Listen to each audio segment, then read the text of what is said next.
with food for the body and food for the soul. Throughout, Jesus has been showing them that the Son of God, who sits at God's right hand, is not getting there by pushing people out of the way or doing magic tricks or any gimmicks.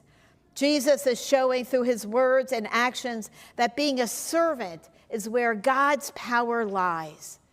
And it begs one of my favorite terms: we are strongest in our weakness.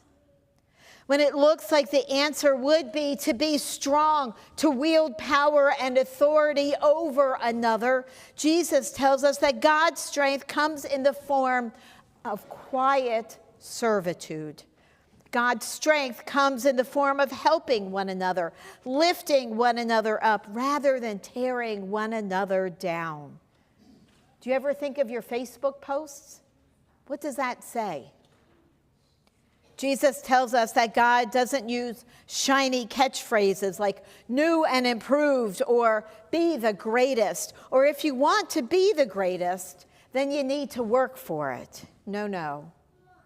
Have you noticed that in Mark's gospel, Jesus tells people not to say anything that he has done or anything when he has helped someone?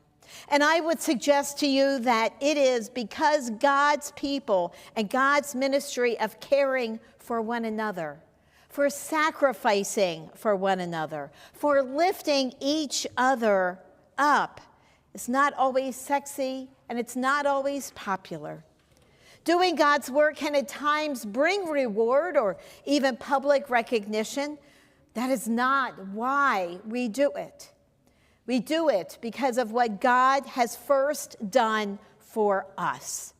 God sent God's Son into the world to teach us how to do what is important to God: loving one another, seeking or offering forgiveness to the other, for showing mercy and grace.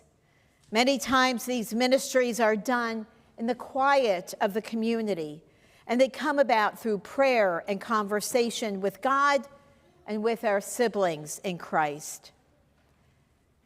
Starting next week, we will start to have conversations about how we use our gifts and our talents and our treasures, and how that is shared with one another, with our community we call Gloria Dei, and in our world.